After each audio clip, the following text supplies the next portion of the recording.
జింగెచా జింగే జింగెచా అసలు బ్లాస్ట్ చేసేసారు మ్యూజిక్తో. సాధారణంగా మనకి ఒక రోజు సంగీతంతో గడుస్తుంది అని అంటూ ఉంటారు, కానీ ఇలాంటి మ్యూజిక్ వచ్చింది అంటే రోజు కాదు, నెలలు కాదు, సంవత్సరాలు కాదు, చెప్పుకుంటూ పోతే తరాలు, జనరేషన్స్ గడిచిపోతుంది. అంతెందుకు, మనకి ఏఆర్ రెహమాన్ గారి రోజా సినిమాలోని పాట ఇప్పుడు అడిగినా సరే ఎవరైనా పాడేస్తారు. రెడీ 1 2 3 పాడండి. అబ్బా, చిన్ని చిన్ని ఆశ అని పెద్ద గొంతు వేసుకొని ఎంత బాగా పాడావు నాయన, చాలా బాగుంది. సో ఇలాంటి సాంగ్స్ని మనకి అందించి, అందులోనూ ఈ కాంబినేషన్ కోసం మన అందరం ఎదురు చూస్తున్నటువంటి ఈ తరుణంలో థగ్ లైఫ్ సినిమా జూన్ 5వ తారీఖున థియేటర్స్లోకి వచ్చేస్తుంది. అండ్ మరికొద్ది సేపట్లో మనం అందరి మాటలు వినడానికి రెడీగా ఉన్నాము.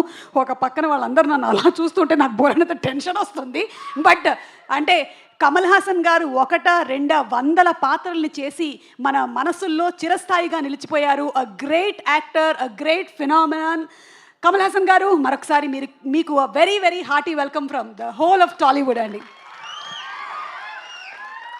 అండ్ అదేంటో త్రిష గారికి నాకు ఎప్పటికీ ఏజే అవ్వదు. We have just remained like that. అంటే అలాగే ఉండిపోవడం అనేటువంటి ట్యాబ్లెట్ ఆవిడ కూడా వేసుకుంటున్నట్టున్నారు రోజు, నేను కూడా వేసుకుంటున్నాను. సో నిన్ననే రిలీజ్ అయింది షుగర్ బేబీ అనేటువంటి సాంగ్. మామూలుగానే ఏఆర్ రెహమాన్ గారి పాటలు షుగర్ కోటెడ్గానే ఉంటాయి, అలాంటిది సాంగే షుగర్ బేబీ అయితే ఎలా ఉంటుందో ఒకసారి చూడడానికి మీరందరూ రెడీగా ఉన్నారా? అండ్ ఏఆర్ రెహమాన్ గారు అందించినటువంటి ఈ బ్యూటిఫుల్ సాంగ్స్ తెలుగులో మనకి లిరిక్స్ అందించింది